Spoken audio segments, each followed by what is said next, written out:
Most of us grow up being told that anybody can be president of the United States. Well, sure, but that always implied certain things, right? Like anybody who works hard, anybody who cares about America, anybody who dedicates their career to civil service or the understanding of foreign policy or the law. There are conditions. Maybe not. Because as it turns out, literally anybody can be president of the United States. So here we are. Here we are in May of 2025 with the least qualified, most egregiously corrupt, stupid idiot in the Oval Office who is without any compunction whatsoever, without any sense of shame, without any sense of the fact that he's doing something he shouldn't be doing, is just brazenly stripping America and selling it for its parts. To help America? To help the American people? No. To help himself. Now, one of the reasons we're in this mess is because the presidency is the only office in the entire government for which you do not need a security clearance or an FBI background check. If those things had been required, there is no universe in which Donald Trump would have been allowed to run for the presidency ever. So, well, the fact that he is now completely beholden to potentially hostile foreign actors going to stop him? I think not. Is the fact that he is completely at the mercy of people who wish us ill going to stop him? No. So what are we going to do about it exactly? Well, right now there's literally nothing we can do about it. We just are going to sit by and watch as this vile, depraved human being continues to degrade us, continues to humiliate us on the international stage day after day after day, while he grows richer and the rest of us, literally and metaphorically, get poorer. He's impoverishing this country. However, someday, when and if we're back in power, I have a suggestion. Can we dispense with the notion that norms and traditions are enough, that some sense of honor or shame is enough to keep people in line? And can we finally, at long last, codify the qualifications necessary to become the president of the United States and act as if that actually means something again? Let's dive in.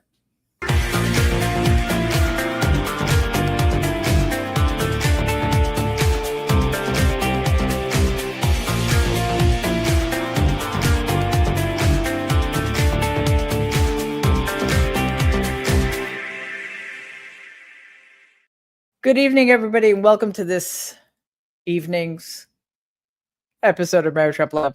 I don't like that repetition. I've got to work on that. Anyway, good evening and welcome to the show. So it is Wednesday, and Donald's bizarre and demoralizing traipse through the Middle East has continued. And wow, it's worked out really well for him. At a meeting in Riyadh today, he met with Syrian President Ahmad al-Sharaa, who's a former al-Qaeda member, and somebody for whom our nation had previously put out a $10 million bounty, which was only lifted in December. The Washington Post reports that the former rebel leader, quote, has sought to project a more moderate image since capturing Damascus in December, unquote. I'm a little torn here because obviously, that's troubling. But on the other hand, former Syrian President Bashar al-Assad was a monster who committed the most horrific crimes against his own people and does not deserve any of our pity. And we should be grateful that he is no longer in power. But I think we need to learn a little bit more about al-Shura before we know exactly what to make of this. Anyway, nothing about it seems to bother Donald. He was, given his bribe by Qatar, and he's willing to embrace whomever he is told to embrace, even if that turns out not to be the right thing to do, or perhaps especially if it turns out not to be the right thing to do. Donald then continued his multinational tour by going to Qatar, where he did an interview with Fox personality Sean Hannity. In other words, where he answered a bunch of softball questions. He was meant to discuss his accomplishments on the trip, like ending his speech in Saudi Arabia by playing YMCA, a gay anthem, if you aren't aware by now, which for those who don't know, I mean, not playing a gay anthem, but being gay in Saudi Arabia is punishable by death. So the interview, though, was soon eclipsed by the increasing scandal of Donald's accepting a $400 million bribe. Sorry, my apologies. The plane. And claiming that the royal family of Qatar is giving it to America. But Donald actually let something slip.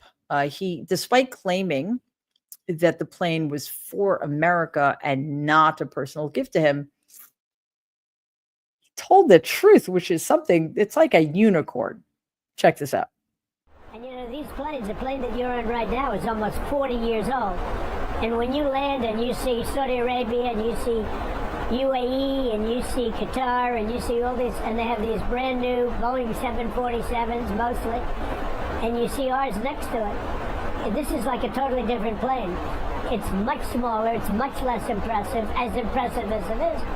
And we're the United States of America. I believe that we should have the most impressive plane.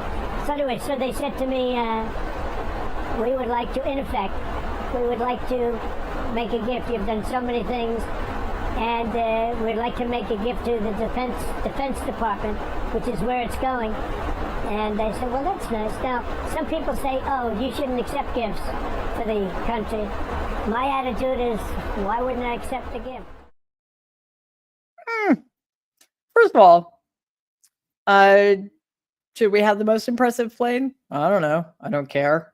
I mean, Air Force One should be incredibly safe. That's true. But I would be much more interested in having an impressive leader, not the least impressive leader who ever crawled out of the hole Donald crawled out of. Anyway, getting back to the trip to Qatar, not Qatar, Donald oversaw a deal for the country to buy 160 Boeing jets. But of course, because he's him, there's some uncertainty about the number. It's almost certainly inflated. And later, Donald spoke at a state dinner, but it seems like there wasn't enough money after they bribed him with that $400 million jet to sustain the production budget, which is weird. And I'm not sure how to interpret this, but watch. The transformation that has taken place here in the Gulf with Gulf nations has been extraordinary. Nothing less than extraordinary, as Qatar's development has been among the greatest of them all. Nobody's seen anything like it. Your country now stands as a hub of global commerce, acts as a key diplomatic force on the world stage, and has even hosted the World Cup. People said, oh, the World Cup is going, and by the way, Johnny's here, something next week. Riveting stuff. My question is that a bowling alley or an ice skating rink? I don't know, but excellent camera work. And also, if I hear the phrase like nobody's ever seen before one more time, I'm going to keep that last part to myself. Anyway, just because Donald is out of America, which I guess should be a relief, I suppose, to us, doesn't mean that the Trump regime isn't busy continuing to cause trouble for us here. Today, news broke that the Trump regime made a secret deal and facilitated the entry of a Mexican cartel leader's family into the United States, which seems completely contrary to their stated goal of making sure that scary brown people aren't able to stay in the country. Now, this move raises concerns that the Trump regime allowed 17 family members of Ovidio Guzman Lopez, who's the son, check this out, the son of El Chapo, who is a notorious drug lord, to enter the United States from Tijuana. This arrangement was confirmed by Mexico's security secretary and was part of a deal following Guzman Lopez's 2023 extradition to the United States. While the exact terms remain undisclosed, it's believed that Guzman Lopez is cooperating with U.S. authorities, possibly in exchange for leniency. Leniency. Really? I thought we were supposed to throw the book at these people. I'm sorry. Wrong. That is a wrong way of putting it, because there is no book anymore. I thought we were supposed to strip people of their constitutional rights, not allow them due process. Illegally arrest them, detain them, disappear them, send them to gulags in foreign countries. I thought that's the way this was supposed to go, right? I mean, if the Venezuelan gang has been labeled a terrorist organization, why hasn't El Chapo's drug cartel been labeled a terrorist organization? Why is his son being treated differently? I thought all such hardened criminals were supposed to be out of this country.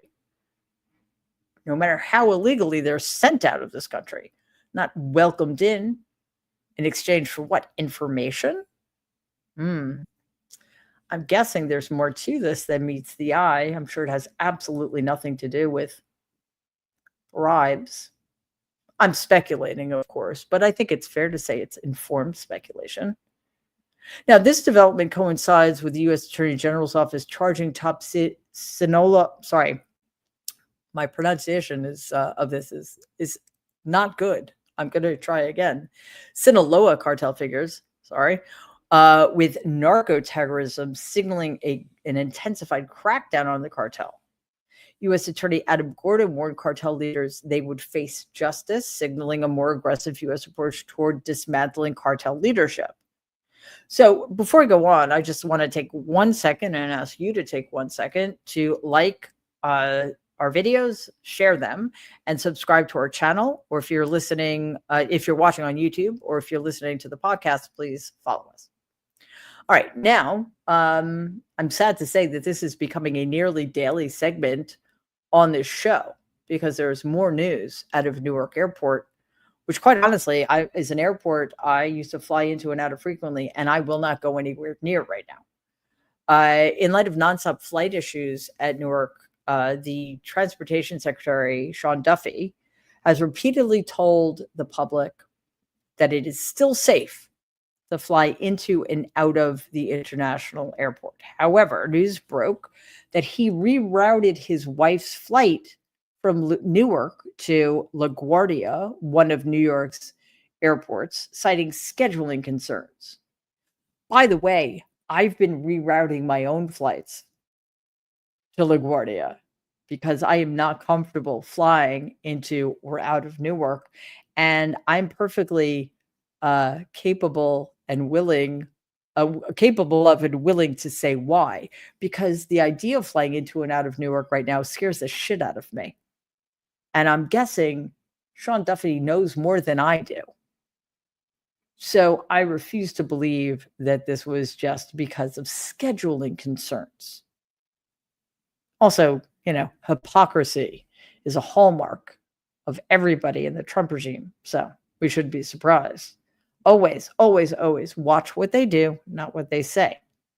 Now, this move follows a series of operational disruptions at Newark, including radar outages, staffing shortages, all of which have been leading to significant flight delays and cancellations. The public, of course, are losing even more confidence by the day. Duffy maintains that the change was not due to safety issues, even as the FAA considers reducing flight volumes to address ongoing challenges. But the fact that he does not feel comfortable, regardless of the stated reason for his wife's flying into and out of Newark, tells us something. What does it tell us? It tells us that he is not telling us the truth. He is not sharing with us all of the information he has. And as transportation secretary, trust me, he has all of the information. So the question is, are he and other members of the Trump regime downplaying the severity of this issue, putting American lives at risk and lives of anybody? I mean, Newark is an international airport. Are they willing to put all of us at risk? And then the question is, for what? Well, I mean, the answer is quite simple: to avoid Donald's having to take responsibility for the mess that we are in terms of air travel, right? I mean, it seems pretty simple. Like that is the be all end all here. Let's make sure that Donald doesn't have to take responsibility for anything, because I have to be honest with you, there is only so far you can go with blaming Joe Biden for everything. I'm guessing most Americans don't even remember who Joe Biden is. And this is happening right now.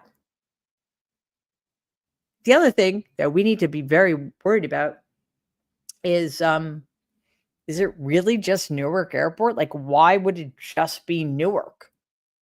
There are thousands and thousands of airports in this country. Can we be confident that they aren't experiencing similar issues? I think not. So Trump regime members are completely spinning out this week as the pressure to do their actual jobs mounts. Both Robert Kennedy and puppy murderer Kristi Noem, who were two of Donald's most loyal allies, got grilled in separate hearings. Kennedy, who, of course, and unfortunately and tragically is Secretary of Health and Human Services, faced intense questioning in both the House and Senate over his sweeping cuts to the department he runs, if he doesn't exactly lead it. His restructuring, in close coordination with DOJ, of course, has led to thousands of job losses and the elimination of several offices, which, by the way, were all necessary, including those focused on HIV/AIDS research. Protesters disrupted the hearing, accusing Kennedy of endangering public health, because he is. So I want you to watch Senator Chris Murphy calling Kennedy out on his lies. Mr. Secretary, let me give you the full panoply of accusations, the things you said before this committee that didn't turn out to be true. You also promised Chairman Cassidy that the FDA would not change vaccine standards from, quote, historical norms. But what happened as soon as you were sworn in? You announced new standards for vaccine approvals that you proudly referred to in your own press release as a radical departure from current practice. And experts say that that departure will delay approvals. You also said, specific to the measles vaccine, that you support the measles vaccine, but you have consistently been undermining the measles vaccine. You told the public that the vaccine wanes very quickly. You went on the Dr. Phil show and said that the measles vaccine was never fully tested for safety. You said there's fetal debris in the measles vaccine. And this morning— All true. This morning in Do front you want me to lie to the public? That's not— none of that is— Of course it's true. Of course it's true, Senator. You're Senator begging your product. You do not know what you're talking about. For the record. It's so convincing. And again, just as a reminder, Robert Kennedy was an environmental attorney. He has no degree in science of any kind, undergraduate or advanced. He's not a doctor. He's not an epidemiologist. He's not a virologist. He is a deranged sociopath. Earlier, he was in a House committee hearing. Kennedy was pressed on his handling of the opioid crisis and how he planned to handle it going forward. I think it is an understatement to say that his response was bizarre, unacceptable, and crazy. Understanding is that the private rehab facility, like the one that you went to, would cost in today's dollar for that same treatment over $286,000 out of pocket, just for addiction treatment that I think we can all agree, Republican and Democrat, is absolutely necessary to make sure that we're keeping our communities safe. I bring this up because there are, Congressman, there are many really gold star rehabs that do it for a tiny fraction, like $20,000 to $40,000 a month. there you go. I bring this up because in my community, the average salary is $40,000. So most folks in my community can't even afford $20,000 or $40,000 per month. By the way, first of all, the congressman means the average salary of his constituents is $40,000 a year.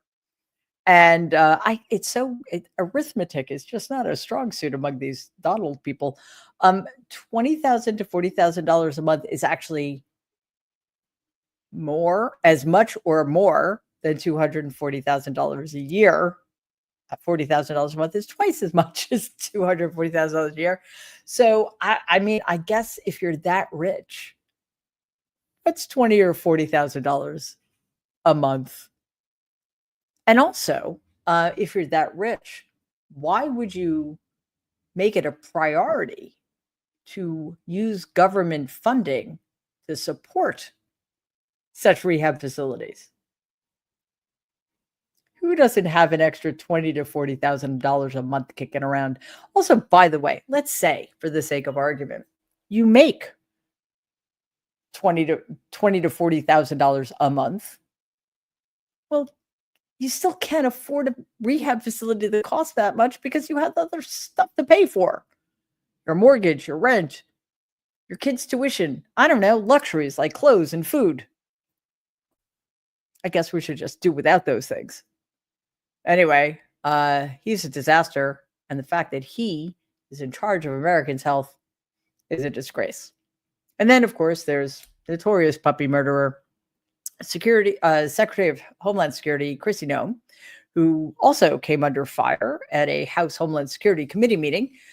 She staunchly defended the Trump regime's handling of hardline immigration. It's hardline immigration stance. And here, Representative Eric Swalwell of California asks about the regime's deporting of sick children, who, by the way, are also citizens. 2 weeks ago, your agency deported a 4-year-old American citizen in a stage 4 cancer battle. What are you doing to get him back to the country so he can get his treatment? Congressman, this mother wished to keep her family together and to take her child with her. So as every single person is given the opportunity to, medical care is given throughout the process. Okay. So it sounds like and nothing. For this child, medical care was confirmed in their home country so that it would continue, and those treatments and whatever needs were needed to be had into the future were confirmed to be provided there before. That child's home country is the United States. Do you believe you have a right to deport a U.S. citizen? That mother chose to keep her family together, and that is what President Trump is focused on. That's not the facts of the case. Yes, it is the facts. Okay. Every time I see her or Donald or Kennedy or Stephen Miller or Pat Bott, any of these people speak, I think, wow, life must be so much easier if you're a sociopath, because they have no human feeling. Nothing bothers them, just rolls right off. They can just justify their hideous, inhumane behavior because it suits their agenda. Now, she, of course, doesn't know what she's talking about. As Representative Swalwell stated there, she's getting the facts of the case wrong, but they don't care about that either. The truth is irrelevant to them. What they care about most is seeming tough and being cruel, even if at the expense of a 4-year-old with stage 4 cancer who is actually an American citizen. And don't get me wrong, this would be disgraceful and despicable if the child weren't an American citizen. But the point here,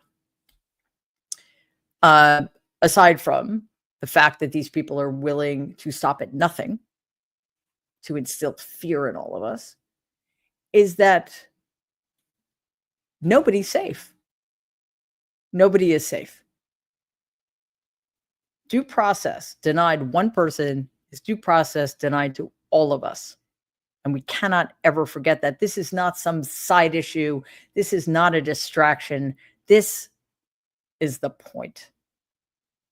Noem pledged to end programs like CBP-1, reduce humanitarian parole, and reinstate the Remain in Mexico policy. She also refused to acknowledge that Mr. Abrego Garcia's tattoos, the man from Maryland who is being illegally detained in an El Salvadoran gulag, that his tattoos in the photoshopped image that Donald posted were fake, even though the photo in question was right in front of her. You agree, though, that this is doctored, is that right? The same protocols that are Madam applied Secretary, to every I want you to have individual with credibility, law and enforcement. I want you to be taken seriously. Is this doctored or is it not Sir, doctored? I am taken quite seriously Is it because doctored I or approach my not job doctored? with the importance that the president has given me to do I understand. my job. Is it doctored or not One thing doctored? that's important to remember is that every single time a case is built, Madam against Secretary, I have a individuals, 7-year-old, the a same 6-year-old, and a protocols. 3-year-old. I have a bullshit detector. I'm just asking you, is this doctored or not doctored? Sir, the protocols in the case built against Can you Abrego answer the Garcia question? were exactly the same. Madam Secretary, I don't have you're- any knowledge as to that photo you're pointing to. Okay, can you I take her, don't, sir. can you show her the photo? Walk her the photo down there. No, that one. Please take a look at this photo. It was tweeted by the president on April 21. It's been hanging out there for about a month. So what is your point? I believe that's what they call a yes or no question. Why? Why is she so unwilling to answer it? Well, because that would mean going against Donald, and we can't have that now, can we? It would also mean disrupting her narrative that Mr. Abrego Garcia is indeed a hardened criminal, a member of MS-13, a terrorist. I mean, every time they open their mouths about him, they make him worse. The fabrications about him become more and more extreme and fantastical. Even a child could tell that that is a doctored image, which probably explains why Donald doesn't understand that it is one. Anyway, with people like Noem and Kennedy in charge of extraordinarily important agencies in this country, we become more and more at risk every day, whether in terms of our health and our children's safety from communicable diseases or raw sewage, or just sort of existentially, by allowing people like Kristi Noem and her counterpart Tom Homan, the border czar, and ICE agents to demean everything it means to be an American citizen or to be somebody who comes to this country in the hopes that they will be taken in, given refuge, given safe harbor, given a shot at a future that's full of hope and possibility. Every day these people remain in charge is a day we have to question if we're really who we thought we were. And every day we get closer to the answer to that question being no, we're not. Which means that it's time for our emotional support moment. My goodness gracious. All right, it's Wednesday, which means we're almost there. Take a breath. And beluga whales. I love whales. I love whales of all kinds. But beluga whales, they're completely different from other kinds of whales. Quite honestly, I find them a little weird. And I don't mean weird as bad. I think weird is a good thing, especially in people, but also in whales. Beluga whales have a unique body shape that helps them navigate through very narrow channels under the Arctic ice, as long as there's still Arctic ice. Sorry. But despite their size and odd shape, they're very graceful creatures. So I want to share with you some amazing underwater views of these absolutely magnificent beluga whales.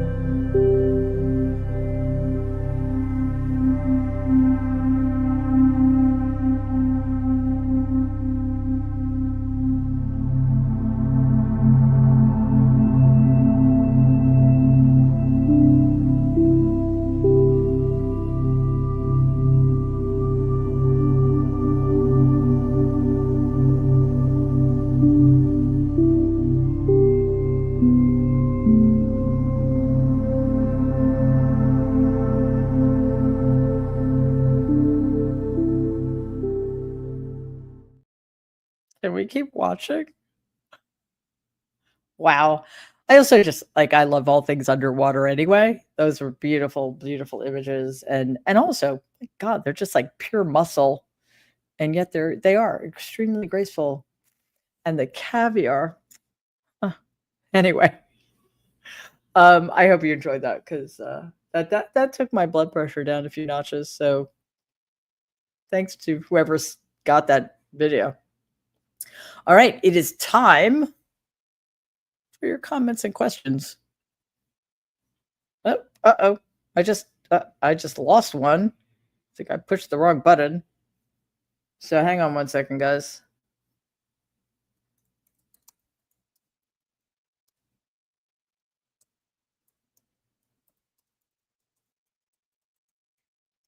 Sorry. Riveting television. Yeah, I'm human.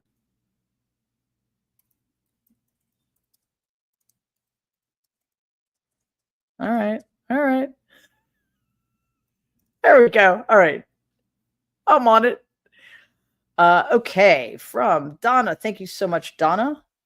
Oh, I love this. Oh, wow. Thank you. That's very generous. I'm sorry. I misread that. Comment, love all animals, Fee. They are truly pure at heart. Dog, cat, fox. Sorry, dog, fox, cat, frog, monkey, panda. I don't know what that is. Owl, penguin. Love the emojis. Thank you so much. And yeah, animals are the best. All of them. My dear Cheryl, thank you as always. Comment, Mary needs new tech fund. Cat. My studio is all great, but what I really need is to be in one place.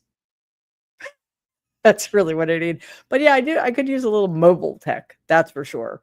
I don't know what was going on last night though. That didn't have to do with, I don't know. I think that there was just gremlins in the internet or something. It was really weird. Just me in the house. Thank you so much as always. Question. How many signal shots does it take to land a 747 on an aircraft carrier in the Red Sea? Fee. Sorry, it wasn't a question. It was a comment. It was a fee. That's a very good fee. But it's also a question. And the answer to the question is, well, are you landing the 747 on the aircraft carrier in the Red Sea? Or are you sinking the 747 in the Red Sea? That's really the question. In which case, as many signal chats as Pete Hegseth is on. Ghostly at 59, thank you so very much, as always. He's a threat to the arts fee. Yeah, no kidding. That worries me terribly. Question, Mary, did you see Bobby D's, that's Robert De Niro's speech at the Cannes Film Festival, a man of few but meaningful words? I didn't, but I heard about it. I love Robert De Niro. I love how he, is no holds barred, never pulls any punches, tells it like it is, and he has that New York accent, you know? I'm going to check that out. Everybody else should too.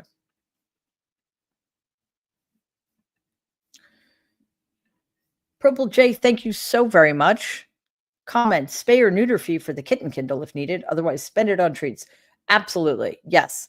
It is still kitten season. Anybody who gets a little one, please remember they must be spayed and neutered, because, you know, that's how we get into these problems. Also, don't forget our older cats. They need homes too.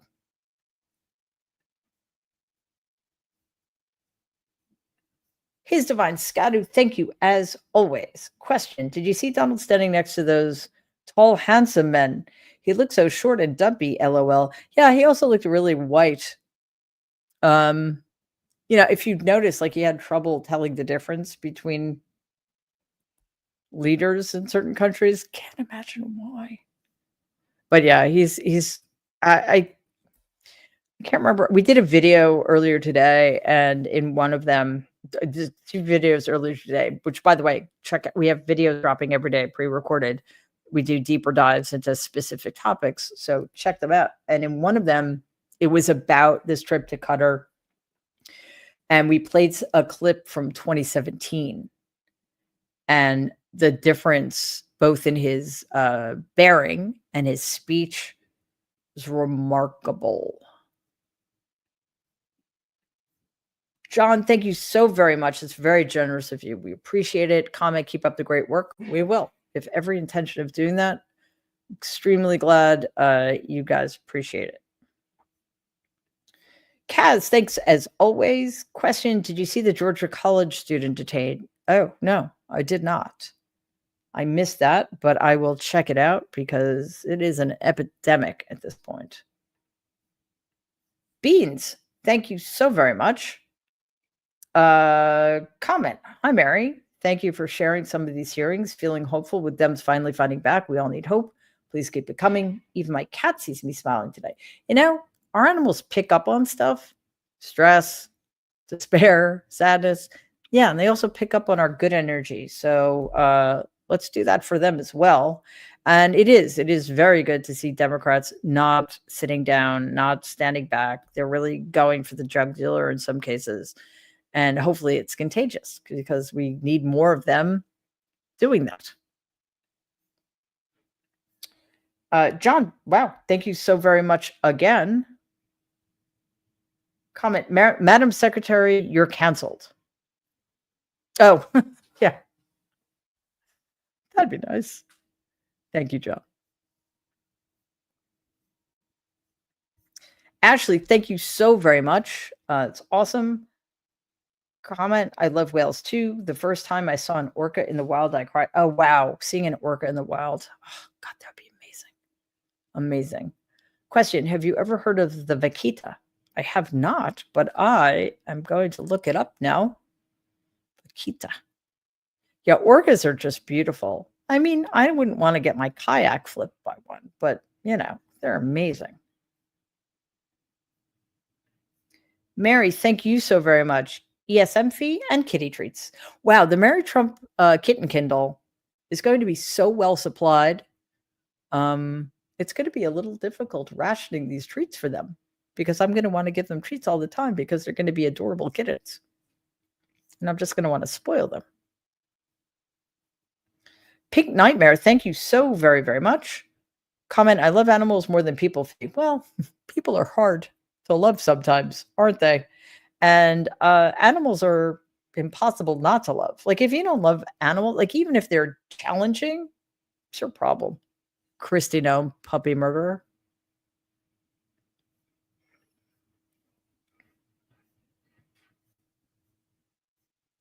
Ah, there he is. In the middle of nowhere. Thank you so much. As always, that's fantastic.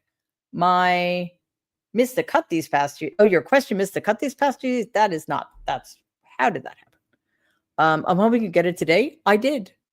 I spent the weekend with Donald supporters. Yes, still. I was aggressive. Oh, wow. I was aggressively told to fact check and research. How do you fact check and research? Well, yeah. How do you fact check and research things that are fictional? You know, what's funny is like we could say the same thing to them, but we would be right. We would, but again, it depends on your sources. Like they want us to fact check and research by looking at Fox and OAN and Newsmax,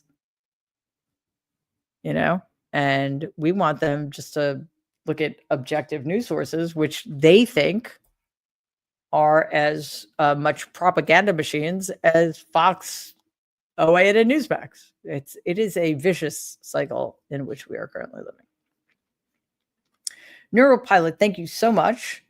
Comment, MTF aircraft carrier private jet recovery fee. Wow, that's a good start. But if Pete Hegseth continues to be in charge, we're going to have to, you know, save up. Because I think he's already lost $140 million worth of jets into the Red Sea.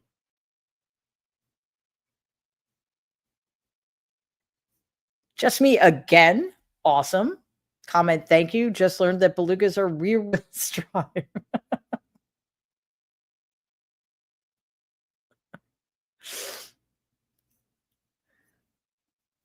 All right, some people to thank. Oh, by the way, this reminds me. We have YouTube memberships now, or you know, there's some paid subscriptions. There are many different levels. But check it out. I really think you guys are going to like this. So Donna, new member, thank you so much for that. Float Sideways, another one. Awesome. Oh, Mida Cheryl showing up as always, gifted a Mary Trump Media membership. Thank you so much, Mida Cheryl. And I want to thank our super sticker, Sheila3444. Thank you so much. And that does it for us tonight, guys. So yeah, again, check out our YouTube subscription levels. This is very different. It's free to subscribe to the channel. You know, get access to the videos, always free. But you know, the paid subscriptions, just like, I think the first level, you can get emojis and access to certain extras. And as you go up, you get access to more stuff. So check out the descriptions. We'd love to have you join us. But again, not compulsory, but you know, you might be interested. So please look at the descriptions. Thanks to everybody streaming on YouTube. Watching on YouTube, streaming on Twitter, and over at The Good in Us at my Substack. And to everybody listening to the podcast. As always, thank you to our super stickers, everybody giving us gifts. And now to our members, welcome. It's great to have you. We appreciate you guys so very much. Really helping us grow, keep the lights on, all that stuff. Thanks to our amazing moderators who just do a kind of thankless job to keep this place safe for everybody. So thanks for that. And to my extraordinary team, you know, I mean, I say this every night because it's true, but I don't think I could say it often enough. These guys do extraordinary work under some very difficult circumstances. And, you know, I'm not going to pretend I always make it look seamless because that would be absurd. But the material they give me is seamless. And that is not easy. Trust me, especially on days when the news cycle is just absurd and unrelenting. So thank you to my team, as always, for being as amazing as you are. I think it's Wednesday. Yes, it's Wednesday. So programming note. I'm going to be traveling the next couple of days. So there will be no Mary Trump Live tomorrow night. There will be no Mary Trump Live on Friday. But again, there will be videos every day. That's Thursday, Friday, Saturday. There will be videos, and Sunday. So just keep subscribe to the channel, click the bell icon. You will be alerted. And the next time I'll see you will be Sunday night for Ask Mary Anything Within Reason. So hopefully I will see you there. Don't forget, we live stream on Substack as well. So if you're one of my Substack subscribers, you can also ask questions over there. And we will get them over here and answer as many of them as we can. All right. Again, that does it for us. I'll miss you guys, but I will see you Sunday. In the meantime, please, everybody, stay safe and be kind.